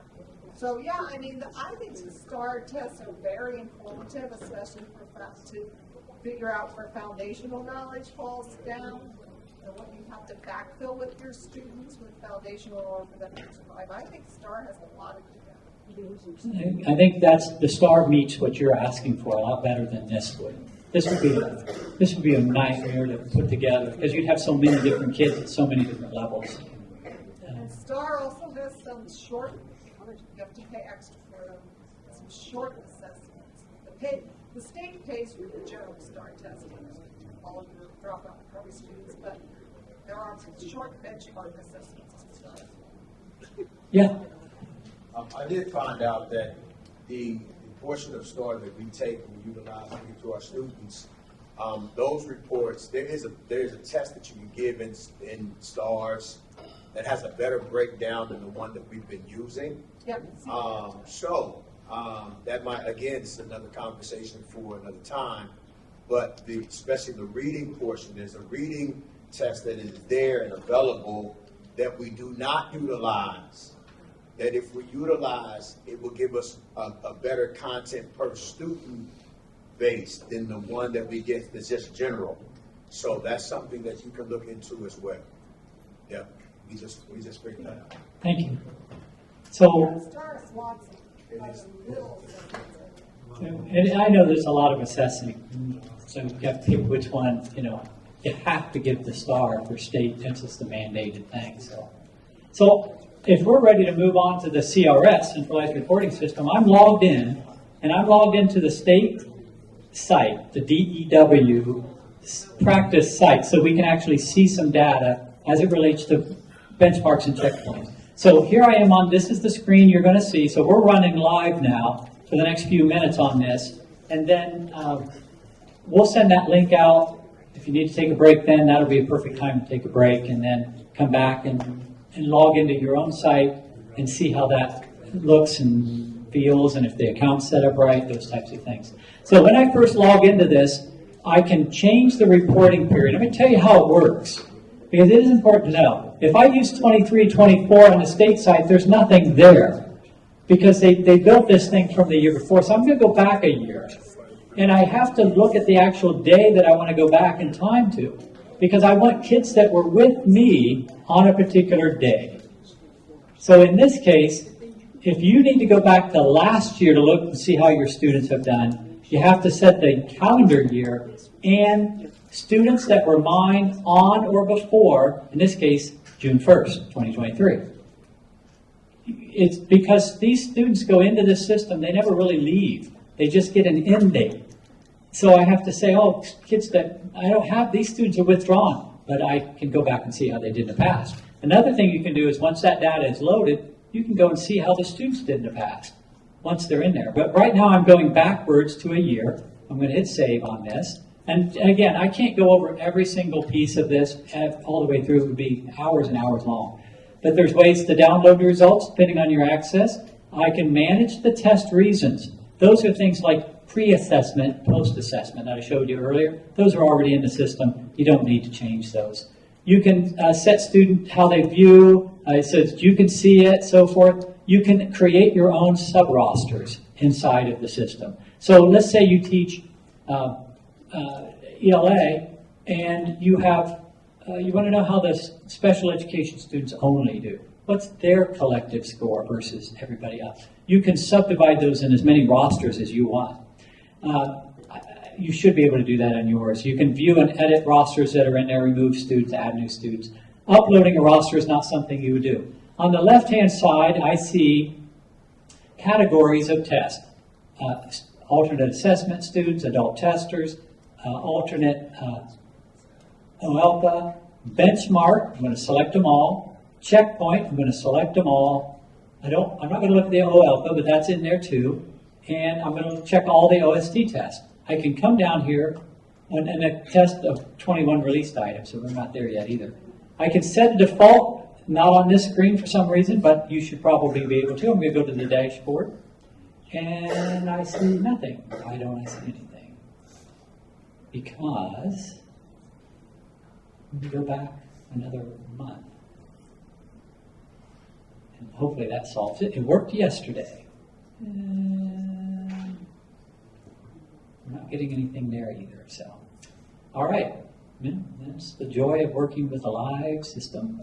So I'm going to go back up there and change the role. I do have permission from a school to use their data for demonstration, so I will try my best not to actually show any student level data, like names. And I think I'm still back a year, so make sure on that. I'll go to your system in a minute, but you just didn't have any benchmark and checkpoint data to check on, so I let that go. Let me see if this is the one. Let me see what reporting period I'm in. I'm still back in last year for this particular school. I open up the dashboard, and if I don't see any data this time, I'm in trouble. So right off the bat, I see some data that came out. Now again, I'm not looking at any student level data here, although there are student level data, and I'm trying to be very cautious of ever doing that. So when I look at this screen, I don't even have to do much to this. I can quickly see which subjects had the most students operating at the limited basis. And that's math, 37% are at the limited basis. That's on the state test. High state test in science was 32%, and the high state test for ELA was 27%. This is a 3 through 8 building. So that does not go into the high school subjects. So I see that, and these 5 squares, these 5 colors represent the 5 performance levels: limited, basic, proficient is green, accomplished, and advanced. And the performance index is based on the percent of students at each one multiplied by the weight. That's how they get performance index. So you can do the same thing with yours. As I scroll down through this, I see that this school has given some checkpoints and some benchmarks. Here's a benchmark ELA, benchmarks math, checkpoints in science. They gave some, but not all of them. Oh, there's a checkpoint math. We'll come back. Well, actually, let's go there in a minute here. I'm going to go to the benchmark in math, but before I go there, on the left-hand side is a filter, so I can get rid of the benchmark assessments if I want to. I'll get rid of that ELA. And I can look at the test reasons, pre- and post-assessment. They actually added a couple of their own, I think, in this case. But all I really want is, I'm just going to leave that go, and I accidentally hit clear filters on my way out. Now, let's start with what you can see as what you're going to see today. And we'll come back. Actually, you know what? I'll do that part with your data. So let's forget that for just a second. Sorry for kind of bouncing around here a little bit, but I was planning on using the state side. Let's go to the math benchmark. So I clicked on the math benchmark. This building gave them all. I see 3rd, 4th, 5th, 6th, 7th, and 8th grade benchmark test. I know how many students took each one, 38 to 45 students. They marked them all as pre-instruction. The grade levels of the students, you don't have to give the grade level that they're actually in. How many students, and what was the average score? Let's look at, just in case we run across a question that somebody says, how do you solve that? Don't do that. So here we're looking at, this is 3rd grade math. And again, you'll look at your own here in a little bit. And I see underneath 3rd grade math, I see how the state did. 60% of the students in the state of Ohio that took the benchmark 3rd grade test scored limited. And last year is really the first year people started to use this. The district, in this case is the school and a district are the same thing, same for you. You are not like Cincinnati would be the district, and we could see how the whole district did versus just that school. So it doesn't really apply to you, but we do see that 91% of the students were limited in 3rd grade math. They took this test, if I remember right, it was in the first semester. So that gave them time to address the shortfalls of the students. Okay, now this particular school has rostered their data. They have the kids are rostered by the instructor. So I see, for example, in this teacher's class there were only 4 students, and she listed it with a name. She built her own roster. Again, April did that part for you. Let's look at. Let's just click on one particular. I didn't mean to do it that way. But let me go back for a second if I can. I got to click happy there. Across the top, I see how we did. I just said how we did on that, percent proficient and so forth. I'm going to close that little drawer, and I'm going to open up this drawer. This drawer tells me the question number. The point, again, this is the benchmark, so you get more abilities here. You open this up and you see the 5 items which the students performed the best. These are our strongest subscored areas questions on the test. It may belong to different subscored sections, but question 1, 2, 26, 31, and 43 are questions that the students did the best. And if I open that up, let's say question, I want to see what question 1 was like. I just click on that little blue link, and it opens up the question. And again, this teacher could give this feedback right after the assessment, right away. As long as they're done, I think the whole class has to be done. You probably have to finalize the test at the end. So I can see the question, and then I can click on the rubric and responses and see how it's scored.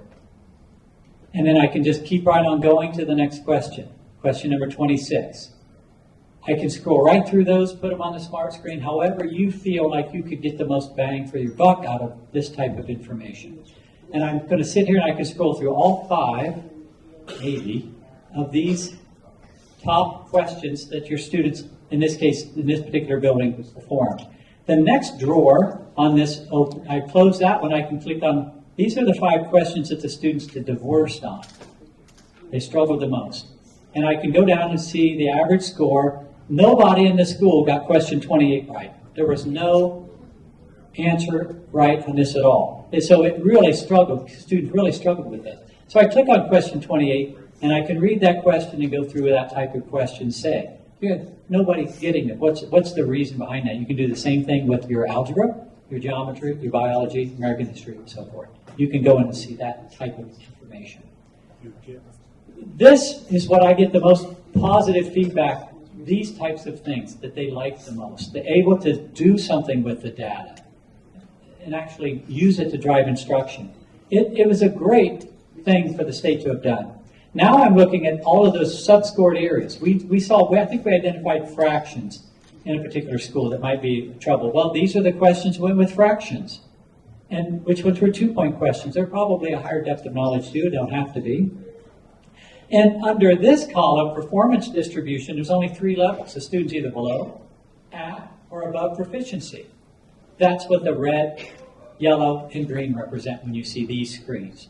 Which sub-scored sections did we do the best and worst in? We can quickly dip down through there and figure out where your students ran into trouble. So that is fractions, geometry, modeling and reasoning, multiplication and division, numbers and operations. You can't see this detail with the state test because they don't release the question, so you can't click on that. You'll see it, it'll look just like this. When you open up yours, you'll see the same, it'll still say question number 5, or 1 in this case, you just can't see what the question was. I didn't mean to click that one again. If you're into the standards and so forth very well, if you don't want to see it by question, you can click this little sliding button here, and instead of just seeing the question, it'll also tell me what standard it belongs to. My reports will do the same thing. They're already produced in a PDF format. If I want to go down to the student level, there is a performance by student tab at the top, and now I can actually see the students and how they did on the test, and I can see individual responses. See the difference between it? So if I'm here and I look at this screen, the 5 items that we did the worst on, question 10, I can see collectively how your school did, but not by student. If I go to the tab at the top and switch this to performance by student, now I can actually see how a student answered a particular question. Now, here's the difference. At the top, I click and see the question for the school. But if I click here, I can see that this student got question 1 right, but question 7 wrong. And I'm able to click on that question and then help that student and understand why did they miss that question. That's a pretty powerful piece to have immediately. And again, the beauty of it is I'm taking the students to the state meet a couple days ahead of time so they get their feet wet, find out what it's like to run on a high-stakes track instead of just my local high school or whatever the case may be. So I can see the outcome. They didn't get any points on this one. How could they have done better? What's the question? What's the answer? And so forth. It's all there. And this is what I like about it. And again, when I sat through a presentation on this, I came back to the people at Buckeye and I said, this is a pretty neat system. And I think a lot of our schools could get some benefit out of this. You just needed somebody to come in and show you what's available. So I'm going to go back to the dashboard. So back to the breadcrumb. And I'm going down to an ELA. Benchmark. Let me see if they did a benchmark writing. They did not. They did a checkpoint ELA. I don't know if that was writing, but I know there's writing in a benchmark. So let's go to a benchmark. Let's take 4th grade. Because this has something in it that's pretty neat. So then again, I see all the subgroups of students. You won't see that. You'll see your own. That's why you want a TE type of an account so that you see your group of students, not everybody. So I'm going to just pick one that has a decent number of students in it. And let this open up. Same deal. What are the 5 questions that your students did the best, 5 questions that your students did the worst on, and then sub-scored areas of informational, literary, writing. The writing dimensions, that's your conventions, elaboration. Blank on the third one, I guess I could open it up. Art, elaboration. But if I click on the writing tab, this is where it gets pretty powerful. I can go down through this. Now, how many points can a student earn? 0 to 10 points on a writing test, the writing section. Here's a student that didn't score any points. So let's see why not. It tells me right at the top, the student did not write enough original text. If I scroll down through there, look what this student wrote. This is the student's writing. And this one's real. It's not like fake data from the state. They wrote quite a bit, but they copied too much text, according to the calculation. The calculation says they didn't write enough original text. It can be less, has to be more than 30% original. I'm saying that the right direction. So, again, somehow they're writing way too much of the actual prompt that sits there right beside them. When I scroll through these, and that I would have been surprised, but without reading it, I wouldn't know that. Let's try the next one. This one says not enough data, so what do you think we're going to see? Less than how many words? 11. And there it is. It is doesn't quite get you any points. That's an easy fix. Okay? But, hey, I'm going to tell you, I see some pretty weird stuff. I haven't seen anything super inappropriate. I think that would probably draw the attention of the school leaders. But, as I go down through there, I can see, why did they give this student a 1? I can look at the rubric and see the max number of convention points is 2, they scored 0. And then I can go down through there and read it. I think yes, because all of the kids be good. If you be good, you get good. These like peas. I'm not sure what that really means. Maybe that's why they only got 1 point. So, but again, actually, didn't they? Yeah, 1 point. Yeah, that was worth 1 point. But yet that big giant paragraph we just saw was worth 0. And again, it's how the system grades it. You need to know the rules of the game if you're going to play. And that's the rules, how they calculate it. That's what it is. Again, you can go down through there and see. And then you could find, somebody, a 4, a much better explanation and see what did this student do to get a 4 versus somebody else in the class. But again, you don't put that up on the board. I would never do that to a student. And that would really be inappropriate. You go back to the dashboard. But if you're sharing with the student, say you want to improve your writing, you're going to improve your reading at the same time. So let me go through this one last time and look for, I think, and in some cases we can do this. So let me click on 8th grade math. I had trouble with this working yesterday, so hopefully it doesn't fail out on me this time. I'm on to 8th grade math, and I'm going to click on features and tools. Well, I can do some other things with this. I want to know how this group of students that I have currently in 8th grade have done longitudinally. So I'm going to click on longitudinal report. And it's telling me that this group of students in 2019 had an average score of 713. Pandemic hit, 2020, no testing. After the pandemic, this group of students, not statewide, not building-wide, this group, or in your case, your rostered group. Now, I was looking at your data yesterday, and I had trouble finding students that had enough history to get a longitudinal. So it might be a little bit of hit and miss on some of those, but I'm showing you what it looks like. And it's kind of interesting that we can see that in this math course, we took a big drop to an average score of 679. Same group of kids. It's not like we do when sometimes we look at the data and say, well, look, this school has an average of 700, but they had a 650 or whatever the year before. That's a different group of kids. This is the same kids. This is the kids that were there now and where they were 2 or 3 years earlier. So then I can see that they're starting to work their way out, but they're not out of the hole yet. They're not out of the pandemic-created hole in math. When we look at the ELA, it's not quite so dramatic. But now I'm looking at this data as expressions, equations, functions, those sub-scored areas. In fact, it goes on past that a little bit, so I get into here. Again, looking at the group, what do I have coming in as a teacher? Click on that longitudinal C. How do you get there? The students have to be loaded in the system first, and then you can start to do stuff like this. But you have to give them some kind of an assessment too. So as I go down here to the bottom, and by the way, I can change that to like performance levels. That would be back to your, how many students were advanced. In fact, that actually, when I do that here, it really stands out. Look at the difference in the number of students that were limited before the pandemic and the number of students that are limited after the pandemic. You think the pandemic did have an effect? It definitely did.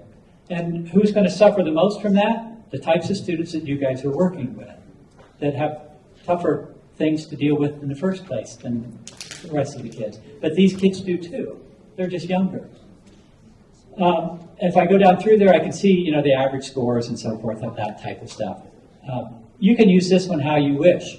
If you want to customize anything, it's build a cross-sectional report. This one gives you some ability to drive the bus yourself. So I want to look at this one and I'm going to pick certain tests. So I'm going to go back to spring. Maybe I want to see if I can throw in spring of 18. You only pick 3. And I go back. I think it's going to give me a little different view. So there's spring of 2018, spring of 19, pandemic, spring of 23. Sort of the same data, but it lets you control what it's going to look like. That's a longitudinal and a cross-sectional report. The breakdown report's probably not going to work for you, but allows you to pull out data by English learners and ethnicities and so forth. But if that data's not in there right, it won't work. And I'm not sure on some cases whether it has been put in right or not. And again, same things as we had on the previous calculations of what you could do on that particular screen. So let's go to, any questions on this screen? I'm sorry. I'm going too fast? I might be. I just don't see where you're putting in order to get to the choices in the longitude. Okay. Let me go back to the dashboard. Let's go back to that starting spot. Hopefully, okay. Just to clean things up a little bit, I'm going to get rid of some of these benchmarks and checkpoints. Although it works for that too. So I've kind of cleaned this screen up a little bit. When you jump in it yourself, you should be good. But I will tell you, yesterday I could not reproduce this with your school's data. I don't know why. And I just might have been in a hurry. It was half an hour till kickoff, and I was at least wanted there for the first couple of commercials, at least, So what I did is I clicked on Ohio State Math, in this case, and then I had to pick a subject. If you're trying to do this with Dawn, I think you might have some trouble, but we'll look at it together in a little bit. And then I picked I'll pick 7th grade math this time. So I'm only looking at 7th grade math, and in the upper right-hand corner is features and tools. Build longitudinal report. Somebody might say, why didn't you make a step sheet for all this? Because it would be a huge amount of step sheets. Because there's so many. There is a resources page on there too. We don't have to build longitude. I was going to say, I don't think you do. And part of the reason is because high school tests aren't longitudinal to begin with. So if you click on algebra, there's no previous algebra scores to look at. So I think that's probably why we're not seeing it with ELA and algebra. So unfortunately, that answers my question I asked earlier. Why was I not seeing it last night as I was preparing to come down here today? So, okay, so that explains it. So my reports in that case might be slightly better to deal with. I think that I'm ready to go live to your data, so I'm going to change role to you. And let's find Dawn. Continue. And then I'm going to change it to today. Okay, so here we go into Dawn's data. I'm going to go ahead and select ELA because it was unselected originally. I'm going to say, make this my default screen. And I'm going to go to the dashboard. And is April still in here? Okay. Well, hopefully she can get that emailed out to you if she's out in the lobby. Okay. let's see how the students at Dawn did on the fall assessment. So I go to the filter. Somebody in here has given a checkpoint and a checkpoint science, 4 of them, checkpoint math 1, 5 benchmark math science, 3 social studies, and some other checkpoints and so forth. I don't want to look at those right now. I just want to look at to see how we did in the fall. And as you do this, let's take a look at ELA. I see English language arts, and thanks for helping me figure that answer that longitudinal. I struggled with that last night. So as I go down through this, here are all the rosters. You won't see them all because your account is a teacher account, not a building user. So the building administrator could see all of the subgroups, but these should be people in the room and your subgroups of students. This person has 49 students, and then the percentage of students that were limited, basic, and so forth. If I click on just that, if you guys don't mind, I don't know who that person is, but they had a lot of students, so I'm clicking on that. We're looking at it, so I see all of the students that are in that particular teacher's group. I can click on just the student, but I'm not going to do that right now. But I can see that if this is me, if I'm the high school ELA teacher of which this roster belongs to, I can look and see where my student strengths were. Why can't I click and see the question?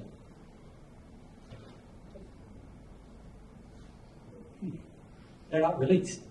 They don't release all. You can't do that digging into the deep part on the Ohio State test. You can only do it on the benchmarks and checkpoints. That's what makes those so powerful. I wish they would allow some of that, like after the test questions are released, let us see it. They have not done that yet. But I can still see what standard did this question go to. And I can just open that up and see, reading literacy 9-10.4. But I cannot see the question, but I can see how the students did. I can't see their writing sample. I don't know how they did on the writing, but if I click on, if you guys are okay with that, if I click on this student, I can see how they did on the writing.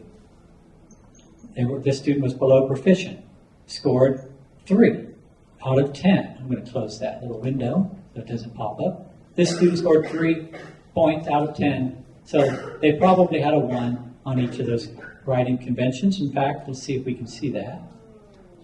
Writing dimensions would be right here. And I click on writing dimensions, and I see 3 not applicables. So, there they are. They didn't write the argumentation. They didn't do it. They answered the informative section and got 1 point on each. So they either ran out of time, didn't want to do it. They don't even have a reason that it wasn't scored, like, let me see if it's in this one. They don't have any kind of indication of how that student did. There is a place to get it, and in that folder that April's going to send, I have that report in there, and you could find this student and see what kept that student from getting their argumentation writing score. Something did. They either decided not to do it, or they decided, or they did something like not enough text or something like that.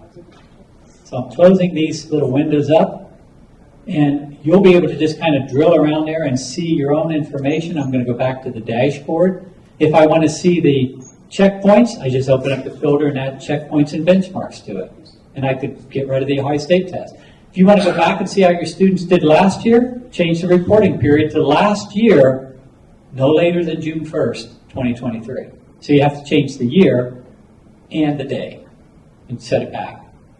Typically, you don't do that. You don't need to. You hopefully have already seen that type of data, but if you needed to go backwards, you certainly could. We close this little filter window. And let me think. I did look up the ESSA document, and geometry is required to be reported to the federal government. So it's considered an accountable test, but not a graduation program. And that was as of 2008. And they redid the outcome after the pandemic, but they just redid the benchmark, so probably still part of the SBI. Yeah. So that's in the most recent estimate. So there you go. Stuck with it. They have to have another federal waiver. Is April still around? Can April hear me? April. So when text April and say, go on. Have her send that, if anybody has a way to contact April, have her send that link to all of you so that you can get into the next section. Are you calling? Thank you. Just have her send the link to that shared network drive.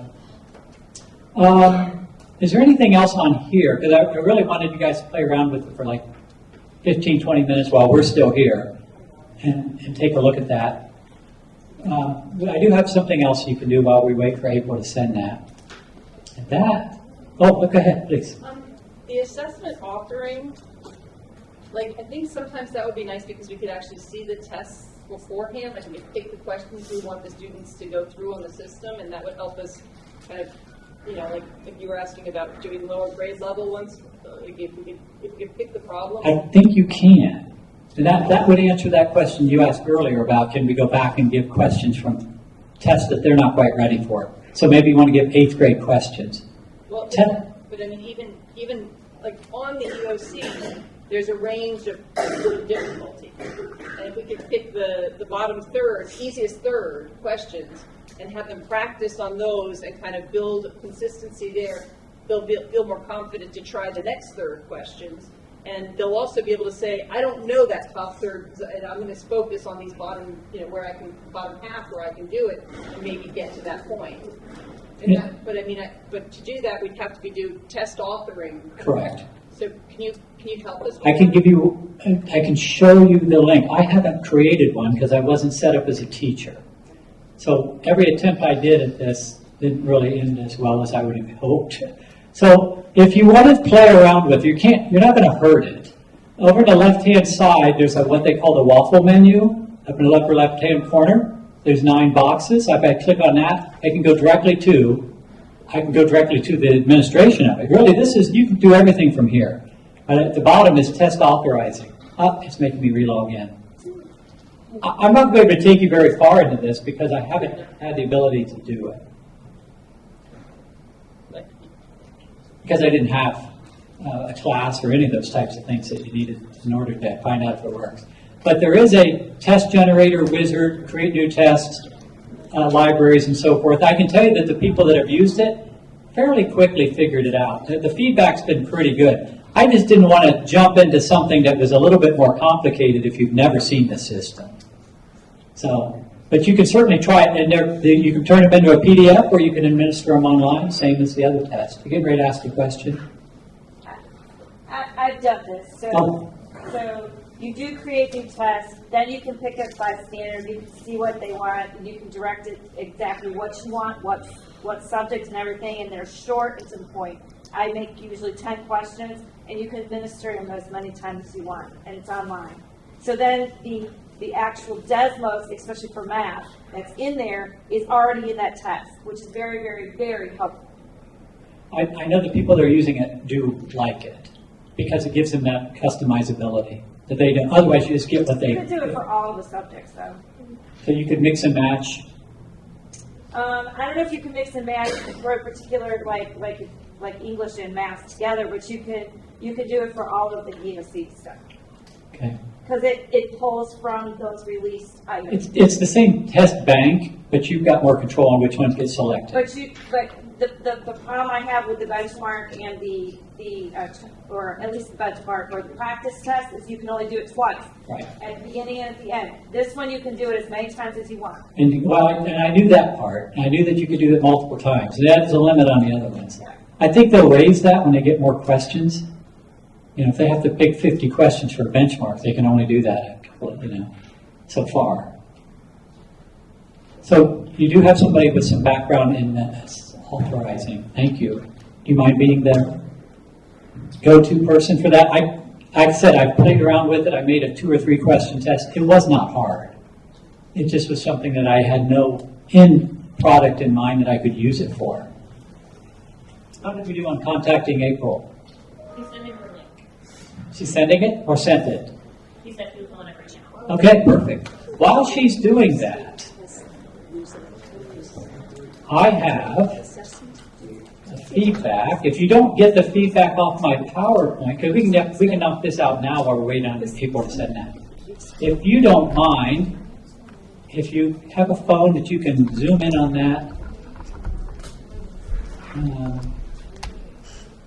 If you can zoom on that link and fill out our feedback form, we would appreciate it.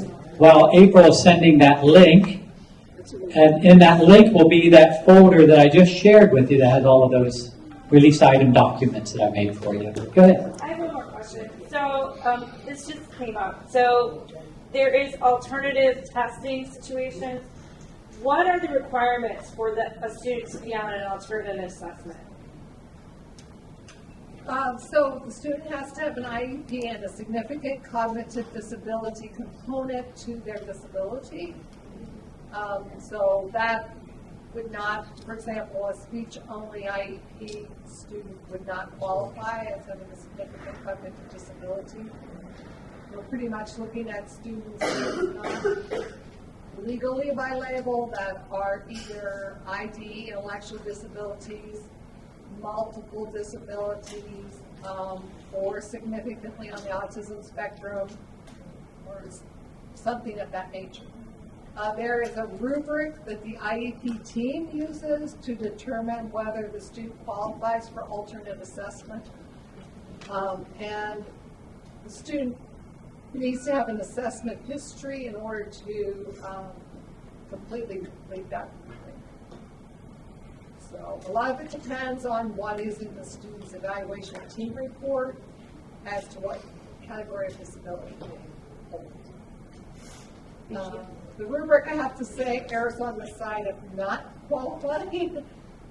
It's pretty stringent to qualify for alternate assessment because the state only wants 1% of students to qualify for alternate assessment. That's their target. And unless you have a waiver, any students above the 1%, within your school, you have 1,800 students, you can only have 1% of those students qualify as alternate assessment. No, it's not. And you don't know who those 1% will be. Yeah, so you have 100 students in the building, it'll be one. Thank you. Can anybody confirm that April has sent that out? She has not. I thought I should have her do that earlier. I didn't know she was leaving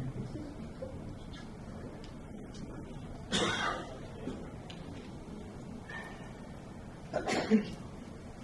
Oops. So, with our feedback, we'll decide what's. Oh, I keep clicking on that. I don't mean to. Is everybody good on the link? She sent it? Okay. Okay, she sent it. Sounds like the email has been sent. I would like to make sure that you guys are able to see this folder of data. I'm trying to figure out ways to make sure that this type of data gets into your hands because you guys are the ones that need this student level data. There are math versions of some of these student ones too, but I did the writing one because we knew that that was an issue we needed to address. So in that network drive, if you can open it, there is a link to the CRS if you don't already have it, a centralized reporting system and a link for the feedback, and then a whole bunch of folders of different types of reports. If it was my work and I'm at the school, I would keep a folder for each year. Just create your own little data warehouse of test results and item analysis reports.